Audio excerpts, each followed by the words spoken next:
can't speak your beautiful language, la bella lingua italiana, so you will have to hear my English with some Icelandic accent.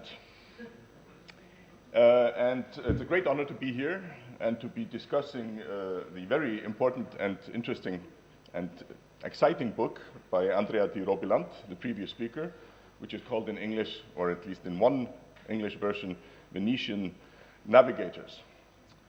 And I want to, as it was said here earlier, I want to talk about it from the perspective of an Icelander. I'm very happy that Professor Emmer invited me to come here, and very grateful to the Foreign Ministry of Iceland for making this visit possible, and to my dear friend, the representative of the Icelandic Foreign Ministry in Rome, Mr. Bragason. Okay, so what is Ultima Thule? Thule is a Greek name for a country far in the north, already occurring in ancient Greek authors.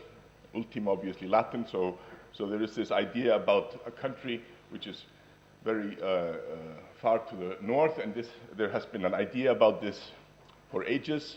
There are stories about the Greek navigator Pytheas in Greek, who is said to have reached a northern country, or come to some northern country in around 400 BC, right, before Christ.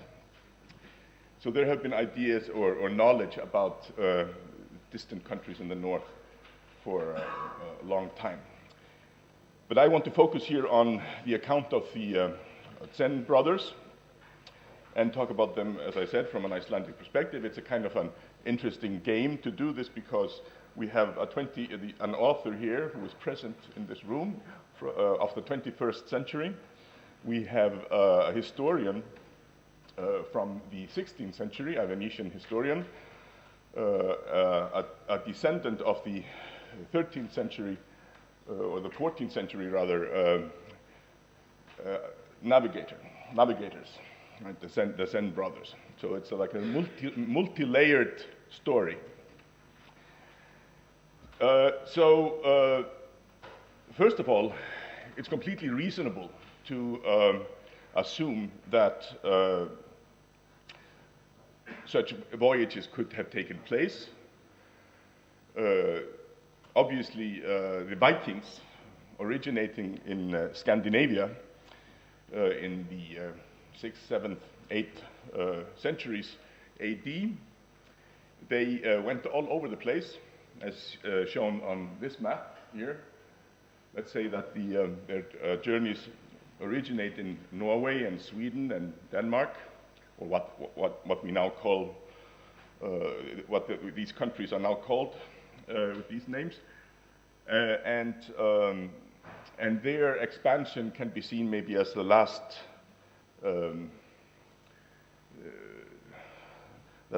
episode in the great migration of Germanic tribes, the Völkerwanderung of the Germanic tribes, the Goths who went down to, all the way down to Rome and Africa, and the Vandals who went to Andalusia. So Andalusia is named after the Vandals, right? The Vandalusia. Those were, they really like to go where the sun was.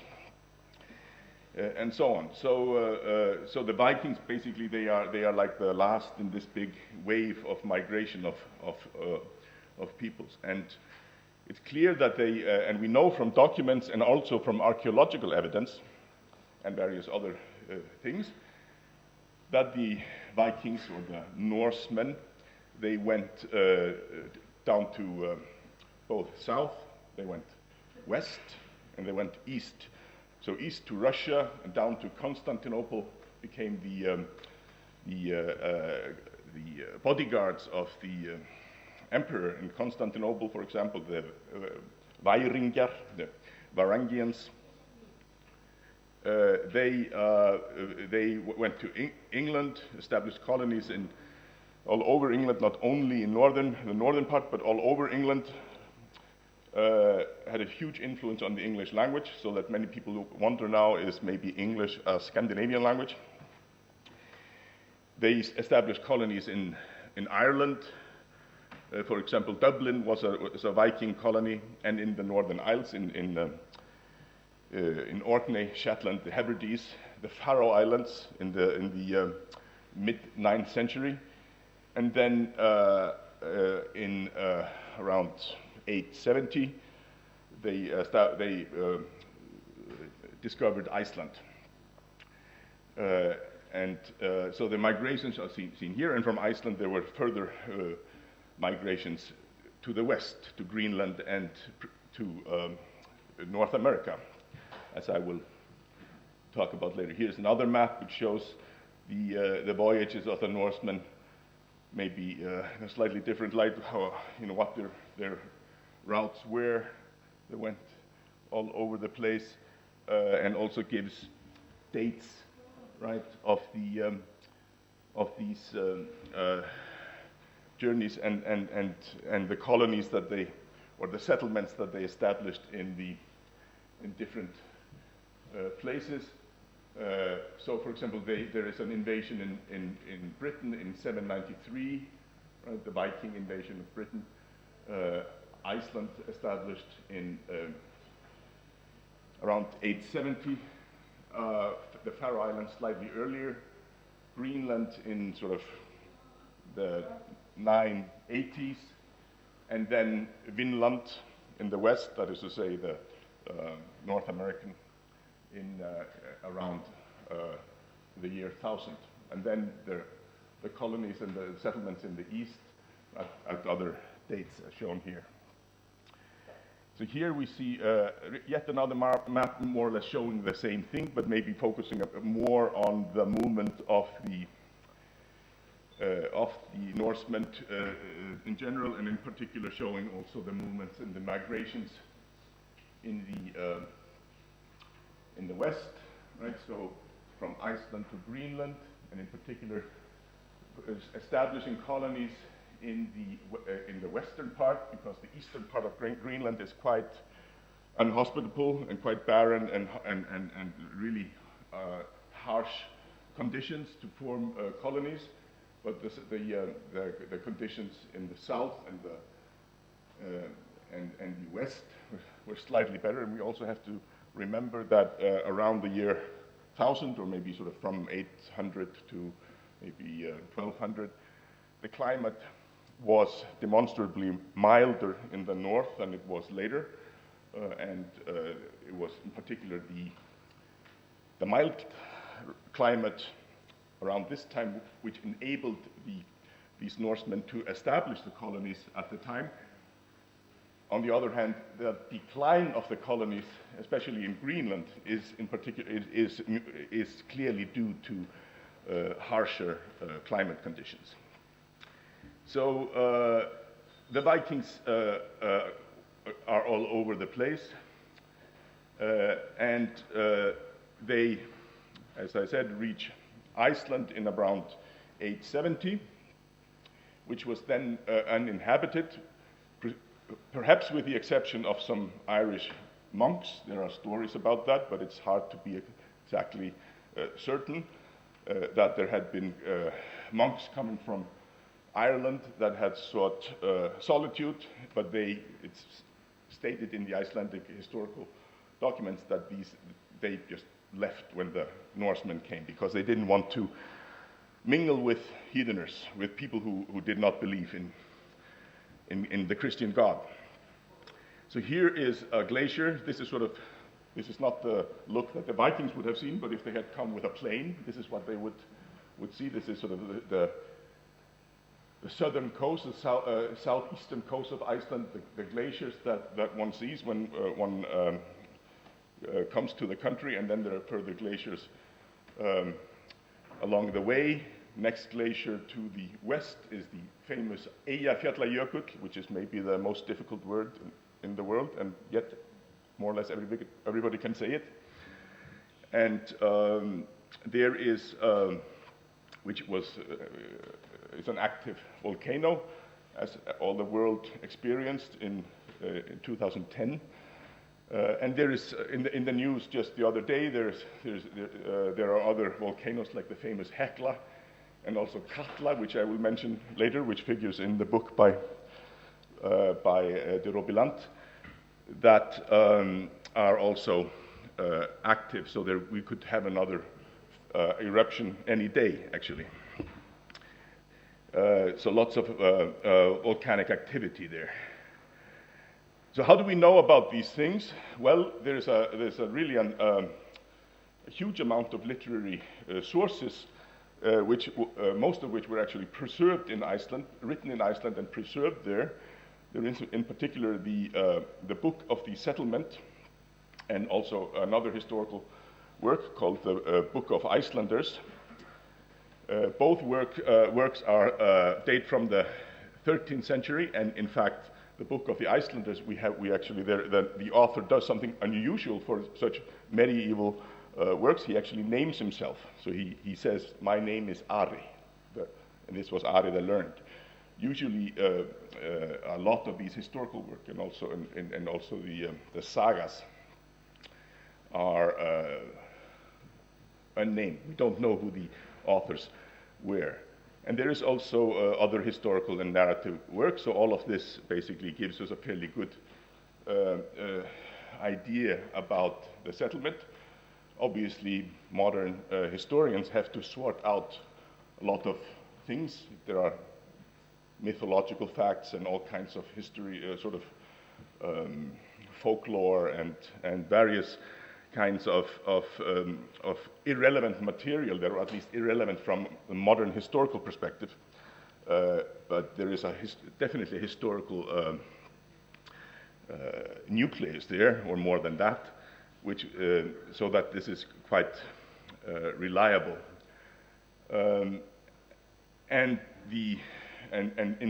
in these documents in the Book of Settlement and the Book of Icelanders, there is the settlement, the process of the settlement of Iceland, of Greenland, in particular, are described in considerable detail, and also that the settlement of other Viking colonies is mentioned in these works and also in other works.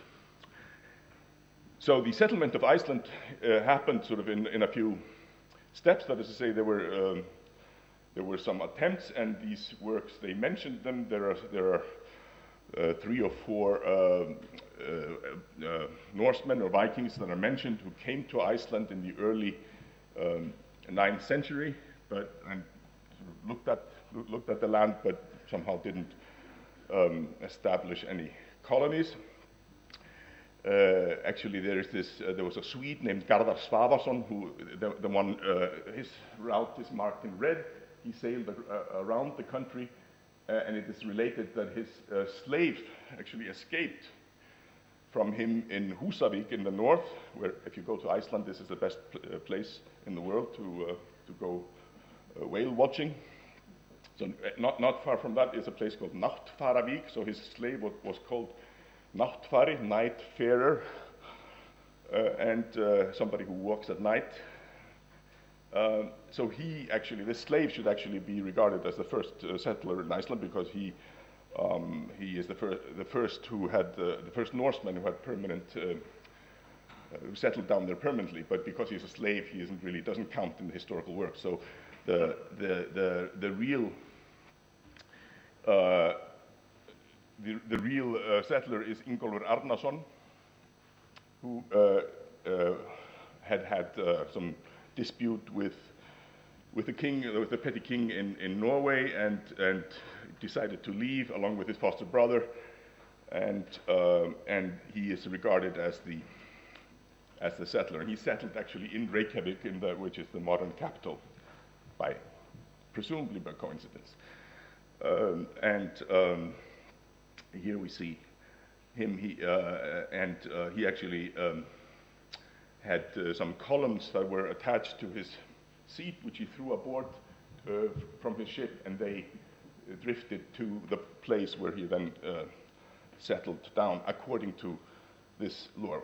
Again, we have to be careful to separate all kinds of fictional accounts and imagined accounts from the historical truth, but that there was somebody named Ingólfur Arnarsson seems pretty clear.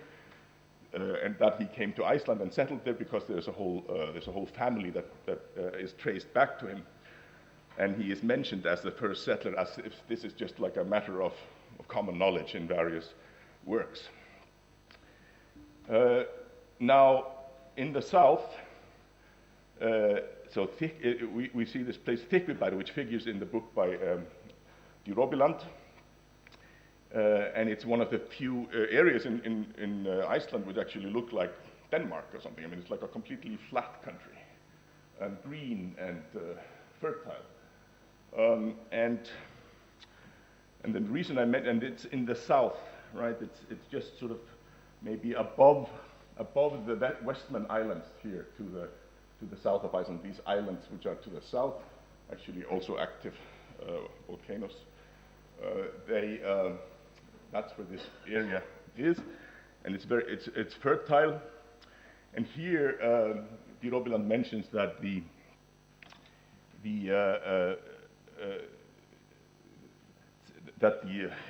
navigators that he talks about in his book, that they came, presumably he suggests that they came there, that this is the place, and that there was a monastery there, and that there were monks who were highly cultured, right? And they had heated houses, and all of this perfectly reasonable, right? Nowadays, there isn't really a good harbor there, but there was, in earlier times, there is a river there called Púðafljót, which is at the where it actually mouths to the sea. It's quite likely that, and it's actually reported in various documents, that ships would land there. So from that perspective, this is certainly possible. Some of the activities of these monks may be a little bit strange, but then, you know, things can they get stylized in narration, but there isn't really any doubt to think that, you know, at least sort of the nucleus of that story could have been true. The heating of the houses with hot stones, basalt blocks, and so on, is reported, and also pumice stone that they use, which is even nowadays the material used for housing in Iceland. The baking of bread without any fire is a practice which is still done in Iceland. You still find that rye bread can be boiled in hot water. And this is like a detail that is mentioned by Zen the Younger, the historian, the 16th century historian. And actually the account is full of little details that you know that if there isn't a true basis, at least he had very, very good informants that paid great attention to such singular details that you actually need in order to make the story credible. And also there is mention of gardening and growing vegetables and so on, and as you see in this area, you might think, you know, Iceland, you know, it's barren and cold and nothing there, it's just glaciers, but actually there are many places which are quite fertile. And also remember that in those days, the climate was still milder than it later become, when even sort of towards the 15th century, where we speak even of the Little Ice Age. Here is an example of a hot spring in Iceland. So there's lots of geothermal energy. there is mention in the description by the historian Zen on Greenland that there is actually geothermal heating in a monastery there, and which, as Robiland says, is unlikely because there isn't any geothermal energy, or there isn't any geothermal water in Greenland as such, but if this had been Iceland, that would have been a completely different matter. There are stories about Vikings taking baths in hot pots and so on, back in the olden times. So having a jacuzzi in your garden is not something that just modern Icelanders do. It has been done for a long time. Actually, when it got colder in the 15th century, 14th, 15th century, the Icelanders, they moved from the living rooms into the bathrooms. So in the old Icelandic house, until the end of the 19th century, the main room was called the bathroom. And this is where the people actually would gather, and presumably because that was warm and heated, and including using heat from this geothermal water, this warm water from the earth. That's where people basically, this is the room in which the Icelanders survived through the ages. And the fact that we don't have anything like this in Greenland is likely to have contributed to the extinction of the Greenlanders then. There is, in this discussion of the monks, right, there is a discussion of sulfur and pumice, and we don't find that in modern Þykkvabær. This area here is further to it's closer to Reykjavik actually. This geothermal, or there's lots of geothermal activity further to the west. But as is actually also said in the book, there was a huge eruption, there have been a number of eruptions in this area here, because it's above it is a big volcano called Katla, so it's not at all unlikely that this the volcano could have changed the landscape in various ways. Okay, so on to Greenland. In the late 9th century, the Icelanders continue to Greenland. So the first settler is Eric the Red, and he settles. And there is a detailed description of his activities and how he went about the settlement. He first went there and explored for 3 years, and then he came back and tried to recruit people to come with him. And he was very conscious about calling the name of the country and giving it the name Greenland, because they had made the mistake of calling one country Iceland, and they didn't want to repeat that mistake. So they thought, no, this time we're going to, market this country well, and there were a number of settlements in the south and in the southwest, called the Eastern and the Western settlement, although both were actually Western. One was more southern than the other. And there is evidence that the Norsemen actually went pretty far north. There's evidence of runic inscriptions up in the far. So here's Greenland, quite hospitable at the first sight, at least. Lots of ice, right? And that's the reason they didn't want to advertise that too much. And here is a better description of where the eastern and the western settlements were. The eastern settlement, which is actually the southern settlement, was that was the main settlement, and this is where Eric himself had his farm, and where most of the people lived. And there are no accounts of Inuits or Eskimos, or hardly any in those days, but they were gradually migrating to the south, but they were not in that far south when the Norsemen first came.